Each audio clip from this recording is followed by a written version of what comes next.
Today on AnimeCenTruL, the PlayStation 4 is officially announced, HunterxHunter, a new project, and Manga 2.5. Let's go!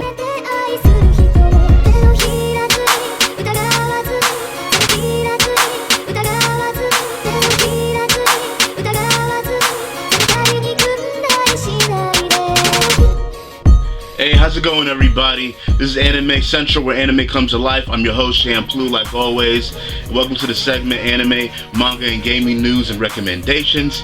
As you know, today Sony made a big announcement. Now, before we get into that, you know the format, anime and manga first, and then gaming. But before we get into that, guys, I just want to remind everybody that I put up my Batum impressions. I have the annotation on the video, so you can check that out. And also, want to remind everybody, since they're still downloading and they're still giving me great feedback, I want to thank you guys for the anime and manga rap CD, the Otaku Volume 1. So thanks a lot for the continuous feedback that I'm getting from that. But anyways, guys, let's go ahead and get into the anime and manga news.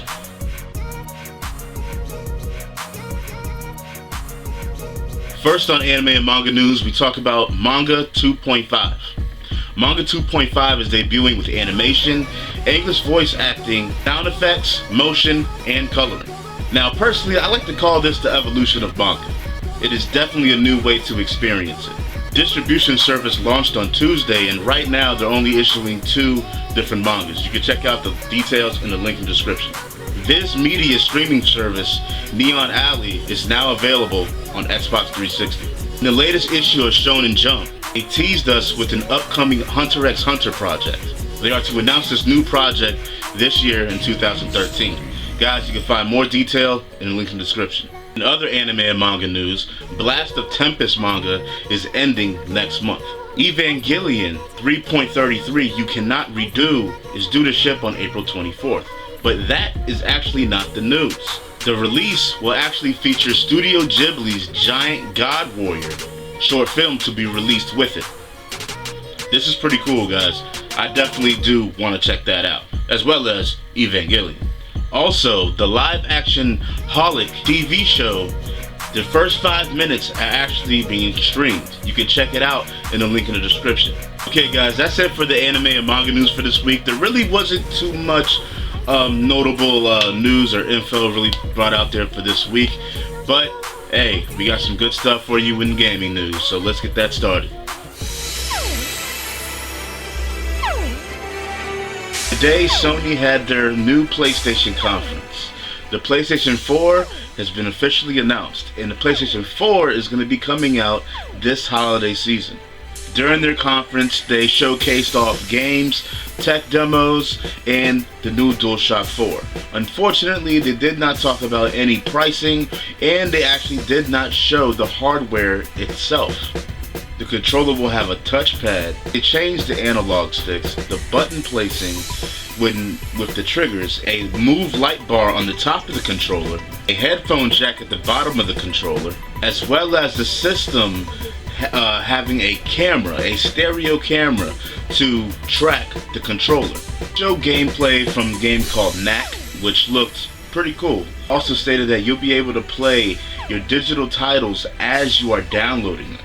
They showed briefly that the new PlayStation is going to have a new UI as well. So for those of you that didn't really care too much about the cross-media bar, you're in luck. With the new PlayStation, you can actually be able to spectate your friends while they're playing games, and you can even help them out as well. They even said they have a feature whereas if you're playing a game and you're being spectated by one of your friends, that player can actually take the controller through online and play and help you beat that part for you if you necessarily want to. They also showed that they have Facebook integration and Ustream integration.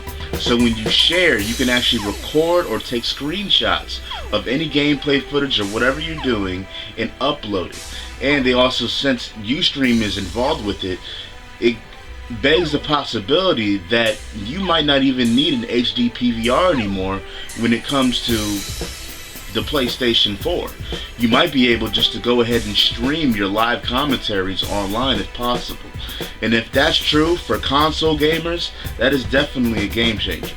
He also stated that you can access your PlayStation's features through your mobile devices. They also hinted that you'll be able to go ahead and do a lot of personalization with your PlayStation 4 when it came to the layout of the system. This time around, remote play is actually a part of the system's architecture and not just some standalone app. So in this case, whenever you're playing a game, you'll be able to use remote play and play it on your Vita, regardless of what the game is. He also alluded to the PlayStation Cloud service allowing pretty much the ultimate backwards compatibility, where you will be able to play any and all PlayStation games that are available. PlayStation 1, PlayStation 2, and PlayStation 3, all on the PlayStation 4. That, in its own respects, is pretty awesome. They were saying that it's going to be something that's going to gradually develop over time, so I wouldn't expect this on the release of the PS4, but hey, this is still very promising news. They showed games such as Killzone Shadowfall, Drive Club, Infamous Second Son, and Quantic Dreams, the people behind Heavy Rain and the soon-to-be-released Beyond Two Worlds game.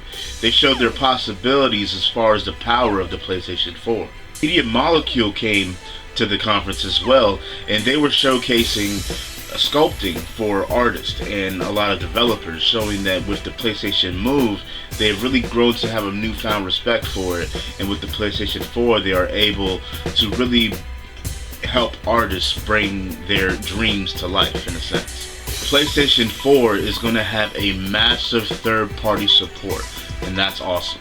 Now, to me, Capcom brought the most compelling game to the forefront.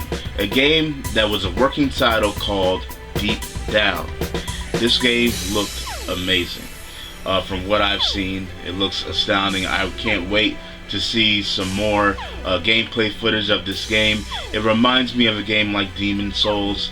It looks awesome. I really can't wait to see more information on this. Square Enix actually showcased a tech demo showing the possibilities of what the real-time engine can do on the PS4. Footage that was shown was something that was actually shown before in last year's E3, which is cool. I mean, it looks phenomenal, regardless if it was a year ago or not. It still, to this day, looks phenomenal. Looks better than anything that can really be done by today's hardware standards as far as consoles. So definitely, can't wait to see what they do, and hopefully they bring a great Final Fantasy game with the new possibilities that they have with the PlayStation 4. Ubisoft came on the scene, and they also showed more of Watch Dogs. I was very impressed by all the gameplay footage I've seen of Watch Dogs last year at E3.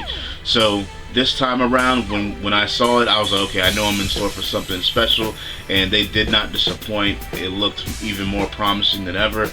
I can't wait to get my hands on Watch Dogs. Suddenly surprised by Blizzard, Blizzard came to the conference, and they are bringing Diablo 3 to the PlayStation 4. Now this leaves a lot of possibilities, so Blizzard might be bringing more games in the future. Who knows?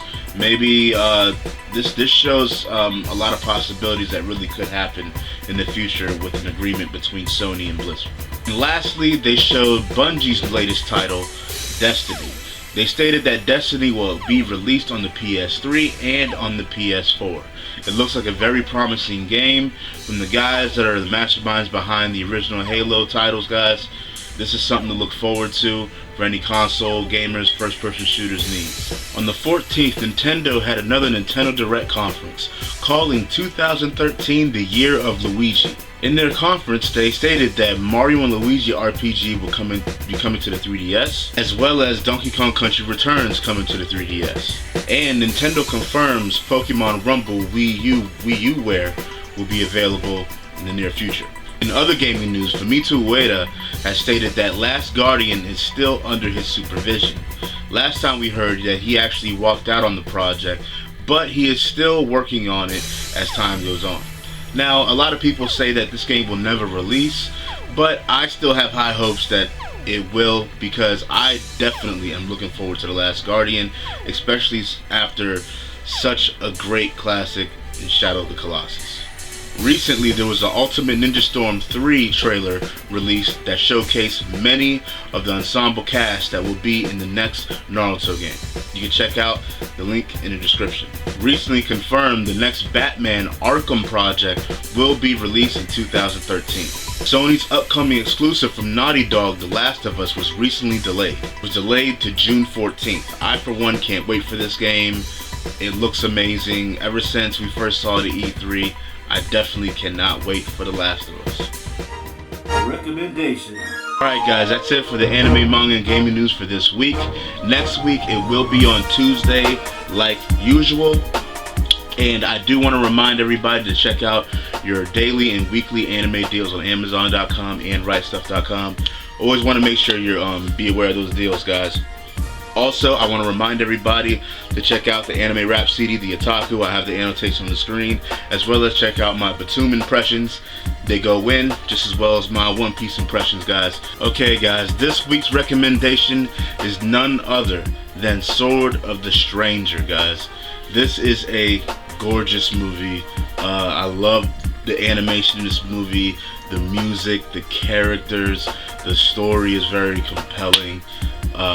You know, for an action movie and everything. This is honestly probably the only real classic samurai kind of ninja anime movie since like Ninja Scroll. You know, it's along that same kind of line, and it's an awesome watch. I've watched it several times myself. The action scenes are top notch, and like I said, once again, the animation just helps pull it off so just perfectly. And the climactic ending is just what pulls it all together, and just what ensues from this whole movie is just great. Like, this is definitely one of the best that anime has to offer. You guys definitely need to check out Sword of the Stranger. Okay guys, this is the end of the news for this week. I want to thank everybody for watching. This is AnimeCenTruL, where anime comes alive. I am Shamplu. Like always, always remember to rate, comment, and subscribe and share, guys. The more you do this, the more my channel grows, and the more I feel like doing everything that I do on my channel, from Go Hams to Animated Lives to news to impressions, everything, guys. So always make sure you rate, comment, and subscribe if you're seeing this for the first time. Check me out next week, where I dig myself out of an underground city with a mysterious girl named Yoko and find out that there's more than meets the eye in this land up above.